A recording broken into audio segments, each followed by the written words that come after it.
Have questions about your pets? Looking for your next forever friend? We've got you covered. This is Pet Connection with Energy 95.3. Now, here's Erik Fox. Good morning, everyone. It's Erik Fox from Energy 95.3. Yeah, every other Wednesday, right around 10 a.m., we launch you with another edition of the Energy 95.3 Pet Connection with our friends over at Kern County Animal Services. The two-legged variety on the right side of your screen is Nick and Katie. How are you both doing this morning? Good. How are you? Doing well. Thank you so much for asking and being a part of this. We already see Big Boy, who's joined us today. Kind of a sad story because this is Renji. But Renji has had a home a couple times, but we need to get Renji a home again because back into the shelter. So what can you tell us about Renji? You want to go? Well, I was just going to say, I mean, you could say it's a sad story, but I have trust and faith that it's going to be a story of redemption. But Katie can tell you a little bit more about him. So Renji is 2 years old. He's been with us back and forth since May. He is a lot of energy, but I think with a little bit of obedience and going on walks and just having an outgoing family, I think he would do really well. He gets along great with other dogs, cats, children, but he does jump. And from his last adopters, they said he was potty trained. But we do use him as a tester dog in our play group. So he gets along with every type of dog. He's just hyper. He's just a puppy. Yeah. Can you explain what a tester dog is? So a tester dog, we use usually the hyper ones or the calmer ones, which in his case, he's the hyper one. And it's to bring other dogs out of their shell or to see how the other dogs who haven't been around other dogs, to see how they're going to react, because Renji doesn't react. He's submissive.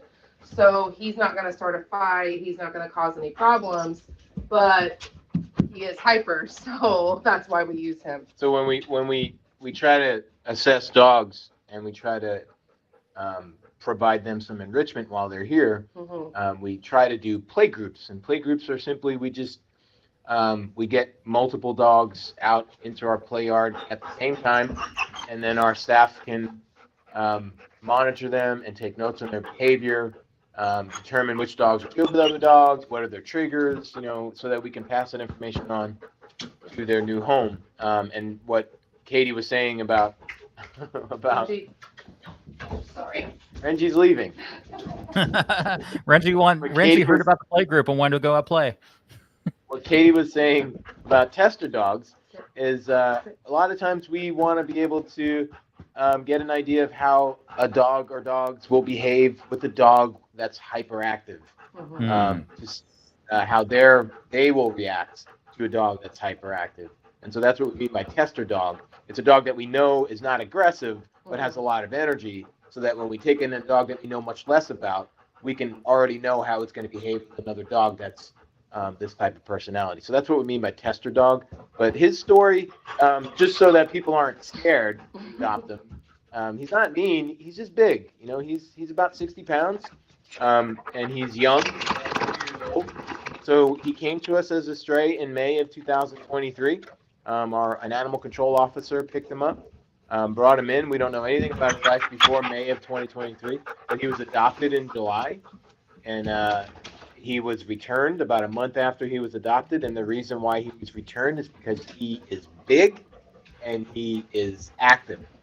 So the adopter wasn't really prepared to handle such a big dog that had so much energy. So he was returned. He stayed with us for a little bit. He got adopted again in November, and in December he was brought back. Same reason, very large, very hyperactive, no aggression, no, like Katie said, no potty training problems. He's just a lot to handle because he's so big and he's still a puppy. So they returned him, and then he got adopted again in January and returned just beginning of this month for the same reason. He's a very big dog, very high energy, and so that's his third round of adoptions. He's been out on our Streets of Bakersfield program multiple times, and he's just a dog. He needs resources and some time commitment. What we mean when we say, when you have a high energy dog, a young high energy dog, and you don't spend a lot of time outdoors with them, exercising and burning off that energy, that they have a tendency to become destructive in the home. That's Reggie's a perfect example of that. So something to really keep in mind. You're like a small one-bedroom apartment, probably not the perfect place for Renji. If you got a nice yard and things start warming up, you want to get more exercises, do more walks. Renji's going to make you walk, so you're going to lose some weight when you have Renji with you. Yeah, you probably build out your forearms and your lats, your chest muscles. But yeah, he's Go ahead. Sorry, Eric. When we were right before we went live, you were talking about something called the Rule of Three. Can you maybe talk about that a little? Yeah, so when you adopt a dog from the county animal shelter, we send you some documentation through email, and one of them is a informational flyer that describes the Rule of Three. And the Rule of Three basically says, like, when you're adopting a dog from the shelter, you got to keep in mind. I know a lot of folks don't know what it's like in an animal shelter. They may come in to turn in a stray dog or to purchase their license or maybe to adopt a dog once every few years. It's tough for you to get an idea of how stressful of an environment an animal shelter can be for a dog.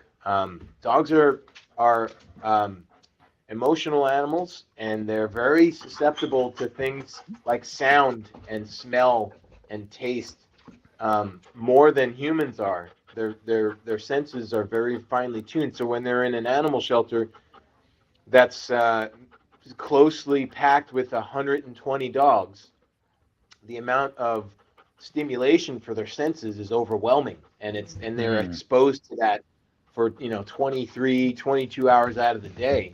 And so that is perfect ground for post-traumatic stress disorder for a dog. So when you remove a dog from an animal shelter immediately and you take them home, they are still experiencing that post-traumatic stress, and their behavior when they come home is not going to be indicative of who they truly are, because they're just gone through a very stressful environment. And so we always tell people there's a rule of threes. It's going to take 3 days for them to just decompress from what they experienced at the animal shelter. They're going to all of a sudden not hear 120 other dogs barking and all kinds of smells and tastes and scents. They're going to have to react to the new environment. It's going to take 3 days for them to decompress. Think about yourself when you go through a stressful situation, a car accident, a relationship gone south. You don't just recover right away. You need time. And so it's no different for a dog. 3 days for them to decompress in your home. It's going to then take another 3 weeks for them to feel like they're safe in your home. Now they've been given the time to decompress from the shelter environment. Now they're adjusting to your home. 3 weeks it's going to take for them to start to feel comfortable and safe and develop a routine in your home. And then the last three, the rule of threes, 3 days, 3 weeks, 3 months. It'll take about 3 months for them to feel like your home is their home and that you are their family. You can't see Renji right now, but he's now laying down. But it's going to take about 3 months for them to identify you as their family, as their pack, and feel like that this is their forever home. So it's a commitment adopting an animal, not just from a shelter, from any entity. He just snapped and caught a fly too. He's pretty quick. He got that fly. Look at that. So the rule of threes is very important. We don't want folks to misinterpret what it means to adopt an animal from an animal shelter. You don't just adopt a dog and they come home. You got that one. You got another one. You don't just come home and everything's hunky-dory. They're going to need time to adjust to the environment. Once again, first of all, great information and things to keep in mind. Renji is our guest today, our four-legged one who is catching flies like crazy. So if you got some fly issues sometimes, Renji's the perfect companion for you. A118-1901. We also have all the information to contact you guys scrolling at the bottom of the screen.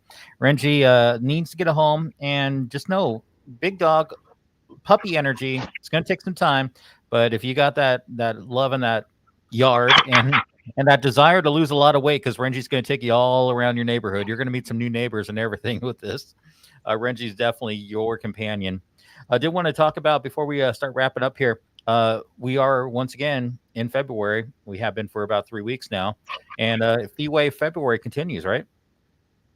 Yeah. I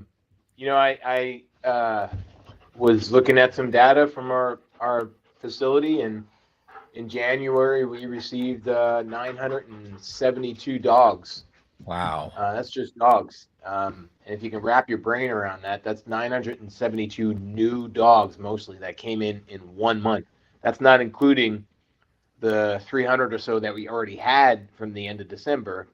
And that's a lot of dogs to take in at one time. And so, we made a decision that we need to try and encourage as many adoptions as we can. Informed adoptions. By informed, we mean we want you to adopt, but we want you to do so responsibly. And so it's been fee-waived adoptions all through February. Every dog in the shelter, every cat in the shelter is fee-waived adoptions, free to adopt. All of our adoptions come with the spay-neuter of the pet, vaccines, a license, a microchip, everything you need to be a responsible pet owner. So yes, all throughout February, our adoption fees are taken care of. Everything you could do. I mean, if you don't have room for Renji or another furry friend, you can also share this video so that all your friends can know, hey, this is a great place where you can find your new forever friend, like Renji, who is right there on the screen, chilling now after getting about 8 minutes of energy out. 8118-1901, and definitely connect with you guys. People want to stop by and meet their new forever friend, including Renji or anyone who's hanging out with him. What do they need to do? They're going to come to the Kern County Animal Shelter, and they're going to ask for Katie. No, I'm just kidding. They're going to come to the Kern County Animal Shelter at 3951 Fruitvale Avenue. We're on Fruitvale Avenue, just off of Rosedale Highway, and we're open from 10 a.m. to 4 p.m. most days, Monday through Saturday. Closed on Sundays, and Wednesdays we're open from 2 p.m. until 7 p.m. So today, we'll be open until 7 p.m., and if you see this video and you want to come check out Renji, come down and ask to see Renji, and we'll do a meet and greet. And please understand that he is big and he has a lot of energy. I think with time, though, he would be he is a great dog, but with time, a lot of time, he would be a great dog. No, I do. I think he'll learn to fit into any environment. Like I said, rule of threes, 3 months and he'll be normal. And it's just like when you have a new child. I mean, it takes time for them to get acclimated into the world. So Renji needs that time too, and to get, to find out what's going on around him, right? Yes. Nick and Katie from Kern County Animal Services, and Renji, thank you so much for taking some time and getting a chance to learn more about how to bring a pet into your life, including Renji, who needs to get a home, and a home that gets to be a part of for a while. So thank you so much, guys. We appreciate it once again. Of course. Thank you, Eric. We'll see you next time with their next edition of your Energy 95.3 Pet Connection with Energy 95.3 and Kern County Animal Services. We'll see you then.